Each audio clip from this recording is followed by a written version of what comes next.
धन धन सतगुरु तेरा ही आसरा। नाम चर्चा में बाधा डालने की कोशिश करने वाले शराबी को पूजनीय परम पिताजी ने योग्य सजा देकर सीधे रास्ते पर लगाया।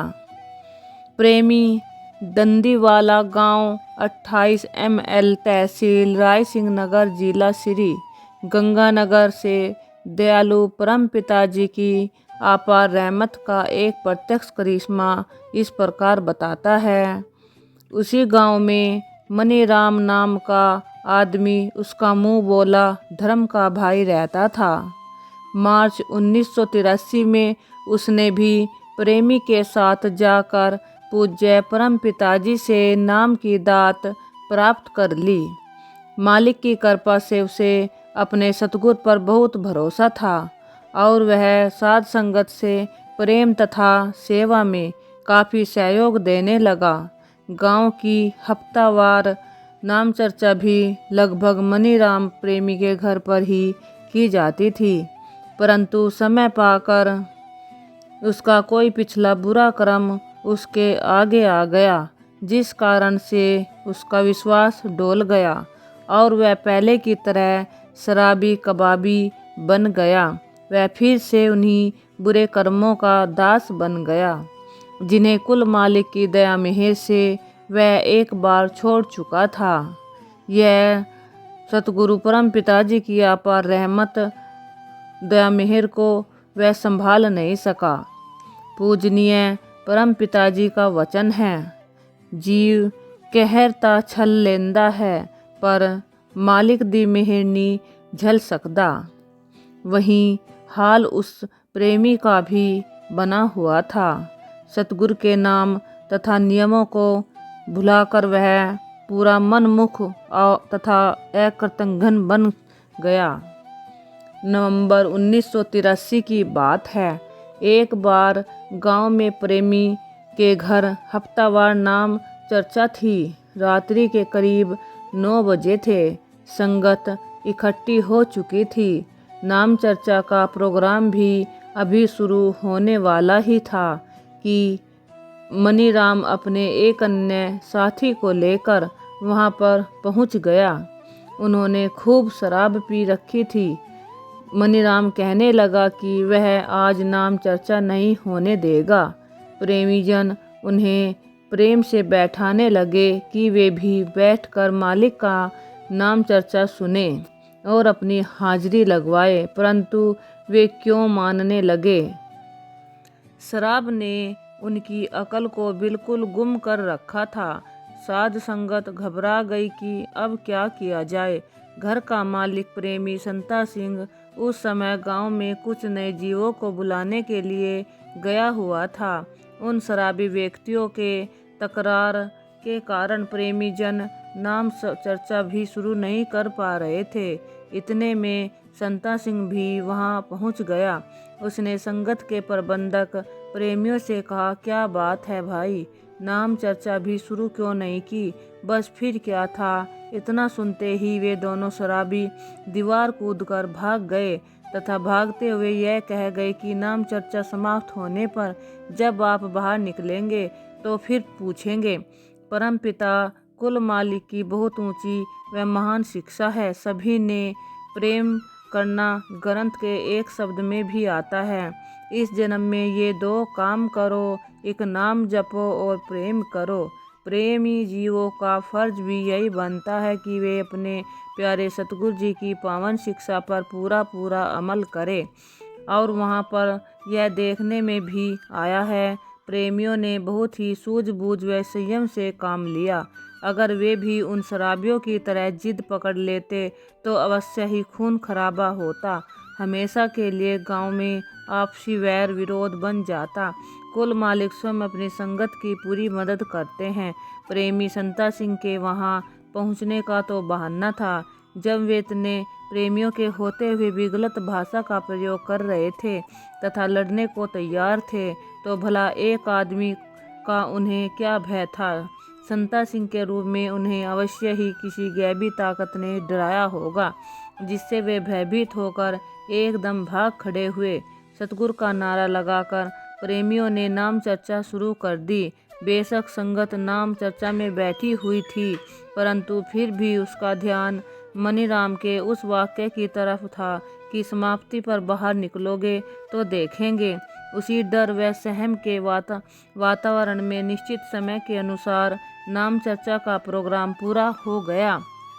काल पहुंचा तो खूब चढ़कर था, परंतु सतगुरु दयाल की कृपा से उसकी कोई पेश नहीं चली और वह उसी प्रकार की ही वापस लौट गया।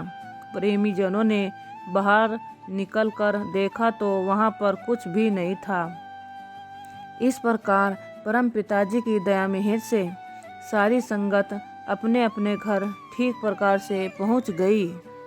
प्रेमी पोला सिंह, जिसने अपने पत्र में उपरोक्त घटना का वर्णन किया, अपने मन में कुल मालिक के आगे अरदास की, हे सच्चे पातशाह जी, प्रेमी जन तो आपके हुक्म अनुसार मर्यादा में रहते हुए आप जी के गुणगान करते हैं, परंतु वे लोग जो पहले कभी स्वयं भी प्रेमी कहलाते थे, बल्कि ऐसा व्यवहार तो निगूरे जीव भी नहीं करते जैसा कि मनीराम ने प्रेमी बनकर शराबी हालत में किया है। हे सामर्थ्य दाताजी, उन लोगों को, खासकर मनीराम को तो अवश्य ही इस घोर अपराध की ऐसी सजा मिलनी चाहिए ताकि उसे इस बात का एहसास हो जाए कि सतगुरु की संगत में विघन डालने से कितना नुकसान उठाना पड़ता है, जिससे शिक्षा लेकर फिर से सीधे रास्ते पर लग जाएं।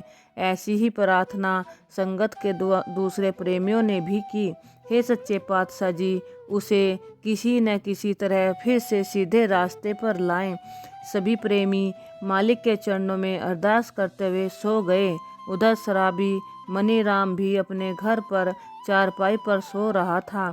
उस दिन वह अपने घर में अकेला ही था। उसका बाल परिवार आदि सभी अपनी किसी रिश्तेदारी में गए हुए थे। अभी मुश्किल से 1 घंटा ही हुआ था कि सर्वसामर्थ कुल मालिक ने अपने अलौकिक करिश्माए खेल का प्रकरण आरंभ कर दिया। उसे एकदम जबरदस्त झटका लगा, जिससे वह उठकर बैठ गया और इधर उधर देखने लगा।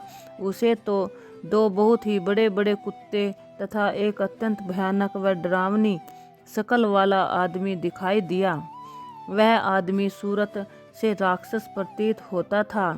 उसके सिर पर 2 तीखे नुकीले सींग, मुंह में बड़े बड़े दांत तथा दोनों हाथों में तेज धार छुरे थे। वह अपने उन खूंखार कुत्तों के साथ मनीराम की तरफ ही बढ़ रहा था।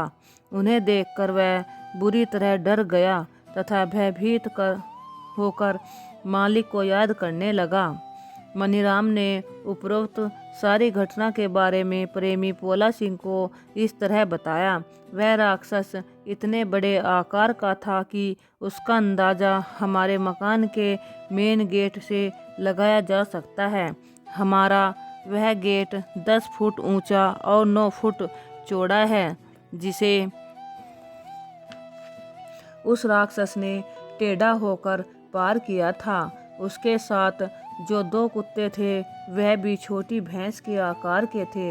वह दैत्य आकर व्यक्ति अपने कुत्तों को लेकर उसी कमरे के दरवाजे के पास जा खड़ा हुआ, जिसमें कि वह अपनी चारपाई पर भयभीत बैठा सब कुछ देख रहा था। मृत्यु को सामने देखकर वह अत्यंत घबरा गया। डर के मारे उसकी टट्टी पेशाब भी बिस्तर में निकल गई। उस अवस्था में वह श्वास श्वास मालिक परमपिता साहब सतनाम सिंह जी को पुकारने लगा। वह धन धन सतगुरु तेरा ही आसरा का नारा श्वास श्वास में लगाने लगा तथा अपनी गलतियों पर पश्चाताप करते हुए सतगुरु जी से दया की भीख मांगने लगा। अगले पल ही वहाँ कमरे में शराब की बोतलों की लाइनें तथा मांस का एक बड़ा सा ढेर लग गया। कड़कती आवाज में वह राक्षस बोला, ले और पी शराब, ले खा मांस। शराब पिएगा क्या मांस खाएगा? मनीराम अपने किए पर अत्यंत शर्मिंदा था। वह दयालु परम पिताजी से बार बार क्षमा याचना कर रहा था। सतगुरु जी की अपार रहमत से वह महाकाल रूप राक्षस अपने कुत्तों को लेकर धीरे धीरे वापस लौटता हुआ मेन गेट से बाहर निकलकर एकदम आंखों से ओझल हो गया। मृत्यु जो मनीराम को सामने दिख रही थी। पीछे हटने पर उसे होश आया तथा उसने अपने आप को संभाला। वह उसी समय चारपाई से उठा तथा कपड़े आदि बदलकर प्रेमी पोला सिंह के घर जा पहुंचा।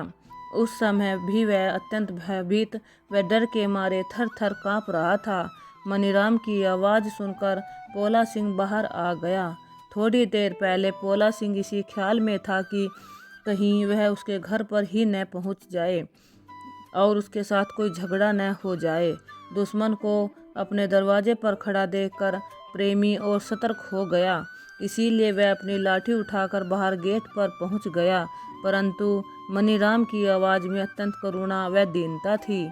प्रेमी ने तुरंत गेट खोल दिया। देखा तो मनीराम उस समय भी वहाँ खड़ा बुरी तरह से काँप रहा था। वह उस समय बहुत ही घबराया हुआ था। डर के मारे उसके पसीने छूट रहे थे। प्रेमी के पूछने पर उसने सारी घटना बताई। वह रात मनीराम ने प्रेमी पोला सिंह के पास बिताई, क्योंकि उसे डर था कि अगर वह अपने घर पर गया तो वह मृत्यु का फरिश्ता कहीं फिर न पहुंच जाए। सुबह होते ही वह प्रेमी को अपने साथ लेकर दरबार में आ गया तथा दयालु दातार परम पिताजी के पवित्र चरण कमलों में अपनी गलतियों पर पश्चाताप करते हुए क्षमा याचना की। पूज्य शहंशाह जी से अपनी भूल बख्शवाकर मनीराम फिर से एक अच्छा प्रेमी बन गया। सतगुरु जी की कृपा से वह आजकल सूरतगढ़ में बड़े मज़े से अपने प्यारे सतगुरु जी की मौज में रहता है। साध संगत वह अपने मालिक से वह पहले की तरह प्यार करता है।